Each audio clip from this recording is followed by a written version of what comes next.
আসসালামু আলাইকুম। সবাইকে স্বাগত জানাচ্ছি আমাদের হাতে থাকা সর্বশেষ আন্তর্জাতিক সংবাদে। আপনাদের সাথে আছি আমি আফনান করিম। ইউক্রেনের মাটিতে যুক্তরাষ্ট্রের নেতৃত্বাধীন সামরিক জোট ন্যাটোর সেনাদের উপস্থিতি রাশিয়া মেনে নেবে না বলে জানিয়েছেন রুশ পররাষ্ট্রমন্ত্রী সের্গেই ল্যাভরভ। ইউক্রেন যুদ্ধ নিয়ে যুক্তরাষ্ট্রের সঙ্গে আলোচনার পর একটা জানিয়েছেন তিনি। সংবাদ মাধ্যমটি বলছে, কোনো শান্তি চুক্তির অধীনেই ইউক্রেনে ন্যাটো দেশগুলোর শান্তিরক্ষা বাহিনী রাশিয়া গ্রহণ করবে না বলে সৌদি আরবে যুক্তরাষ্ট্রের সঙ্গে উচ্চ পর্যায়ের আলোচনার পর জানিয়েছেন রুশ পররাষ্ট্রমন্ত্রী সের্গেই ল্যাভরভ। তিনি বলেন, অন্য কোনো পতাকার নিচে সশস্ত্র বাহিনীর কোনো উপস্থিতি কোনো কিছুই পরিবর্তন করে না। এটা অবশ্যই সম্পূর্ণরূপে অগ্রহণযোগ্য। ল্যাভরভ বলেন, যুক্তরাষ্ট্র এবং রাশিয়া যত তাড়াতাড়ি সম্ভব একে অপরের দেশে রাষ্ট্রদূত নিয়োগ করবে এবং সম্পূর্ণ সহযোগিতা পুনরায় শুরু করার মতো পরিবেশ তৈরি করবে। তার ভাষায়, এটি খুব জরুরি আলোচনা ছিল।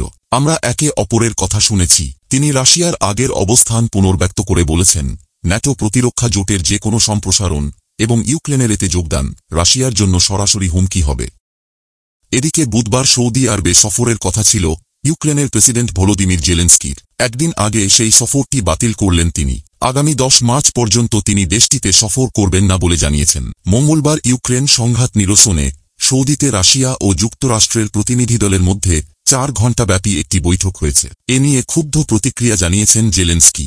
মঙ্গলবার তুরস্কের রাজধানী আঙ্কারায় তুর্কি প্রেসিডেন্ট রিসেপ তাইয়েপ এরদোগানের সঙ্গে সাক্ষাতের পর এক যৌথ সংবাদ সম্মেলনে জেলেনস্কি বলেন, রাশিয়া যুক্তরাষ্ট্র বৈঠক আমাদের অবাক করেছে। এর আগেও তিনি শান্তি আলোচনায় ইউক্রেনকে অংশীদার না করার ব্যাপারে হুঁশিয়ার করে জানিয়েছিলেন, ইউক্রেনকে ছাড়া কোনো শান্তি আলোচনা মেনে নেবে না তার দেশ।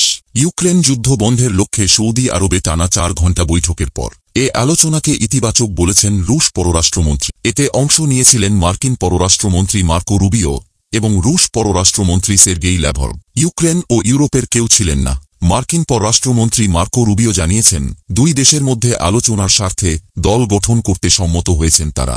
উচ্চ পর্যায়ের প্রতিনিধি দলটি দুই দেশের মধ্যে অর্থনৈতিক সহযোগিতা নিয়েও আলোচনা করবে। তিনি আরও বলেন, ওয়াশিংটন ও মস্কো দূতাবাসের কর্মী পুনর্বহালেও সম্মত হয়েছে। বৈঠকে ইউক্রেনের ন্যাটো সদস্যপদ পাওয়ার ব্যাপারে আপত্তি তুলেছে রাশিয়া। এদিকে আরটির প্রতিবেদন বলছে, সরাসরি জেলেনস্কির সঙ্গে আলাপ করতে প্রস্তুত পুতিন। প্রসঙ্গত, তুরস্ক ও ইউক্রেন দ্বিপাক্ষিক বাণিজ্য বৃদ্ধি এবং পারস্পরিক সহযোগিতা সম্প্রসারণের অঙ্গীকার ব্যক্ত করেছে। একই সঙ্গে ইউক্রেনের যুদ্ধবিধ্বস্ত অবকাঠামো পুনর্গঠন ও পুনরুদ্ধারের বিষয়েও আলোচনা করেছে দুই দেশ। প্রেসিডেন্ট জেলেনস্কি তুরস্ক সফরে এসে প্রেসিডেন্ট রিসেপ তাইয়েপ এরদোগানের সঙ্গে বৈঠক করেন।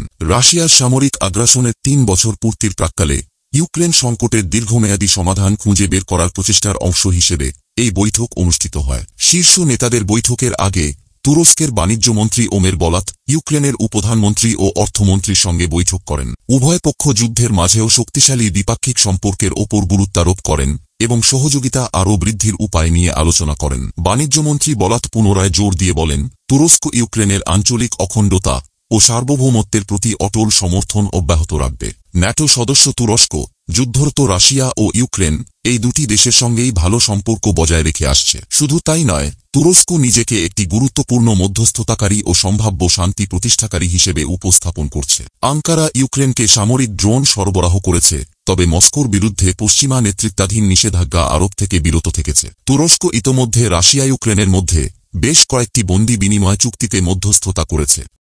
অন্যদিকে সম্প্রতি বিশ্বের অনেক দেশেই বড় অঙ্কের সহায়তা অর্থায়ন বাতিল করেছে যুক্তরাষ্ট্র। এর মধ্যে ভারতের জন্য নির্ধারিত 21 মিলিয়ন মার্কিন ডলারের কর্মসূচিও বাতিল করেছে দেশটি। ইলন মাস্কের নেতৃত্বাধীন যুক্তরাষ্ট্রের নতুন দপ্তর ডিপার্টমেন্ট অব গভর্নমেন্ট ইফিসিয়েন্সি এই ঘোষণা দেয়। এদিকে ভারতে মার্কিন আর্থিক সহায়তা বন্ধের পক্ষেই দাঁড়িয়েছেন দেশটির প্রেসিডেন্ট ডোনাল্ড ট্রাম্প। ভারত ও তাদের প্রধানমন্ত্রী মোদির প্রতি শ্রদ্ধা আছে জানালেও ভারতকে অর্থ অনুদান দিতে নিজের নারাজির কথা জানিয়েছেন তিনি। সংবাদ মাধ্যম বলছে, বিলিয়নিয়ার ইলন মাস্কের নেতৃত্বে US department of government efficiency ভারতে ভোটারের উপস্থিতি বাড়ানোর উদ্দেশ্যে 21 মিলিয়ন ডলার অনুদান বাতিল করার কয়েকদিন পরে প্রেসিডেন্ট ডোনাল্ড ট্রাম্প এই পদক্ষেপের পক্ষেই অবস্থান নিয়েছেন এবং কেন এই ধরনের কাজে মার্কিন করদাতাদের অর্থ ব্যবহার করা হয়েছিল এখন সেই প্রশ্ন তুলেছেন। প্রেসিডেন্ট ট্রাম্প বলেন, কেন আমরা ভারতকে 21 মিলিয়ন ডলার দিচ্ছি? তারা অনেক বেশি টাকা পেয়েছে। তারা আমাদের পরিপ্রেক্ষিতে বিশ্বের সর্বোচ্চ কর প্রদানকারী দেশগুলোর মধ্যে একটি।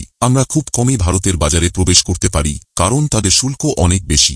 ভারত এবং তাদের প্রধানমন্ত্রীর প্রতি আমার অনেক শ্রদ্ধা আছে কিন্তু ভোটারদের জন্য $21 মিলিয়ন অনুদান। ভারতে সেখানে ভোটারদের উপস্থিতি দিয়ে কি হবে? মূলত প্রেসিডেন্ট ডোনাল্ড ট্রাম্পের নেতৃত্বে যুক্তরাষ্ট্রের নতুন প্রশাসন বাজেট কমিয়ে আনার জন্য নানা পদক্ষেপ নিচ্ছে এবং এর আওতায় ভারত, বাংলাদেশ সহ বেশ কয়েকটি দেশের জন্য মিলিয়ন মিলিয়ন ডলারের তহবিল বাতিল করছে যুক্তরাষ্ট্র। এরই ধারাবাহিকতায় ইলন মাস্কের ডিপার্টমেন্ট অব গভর্নমেন্ট এফিসিয়েন্সি গত রোববার ভারতে ভোটারদের উপস্থিতি বাড়ানোর লক্ষ্যে $21 মিলিয়ন একটি প্রোগ্রামে অনুদান বাতিলের কথা ঘোষণা করে।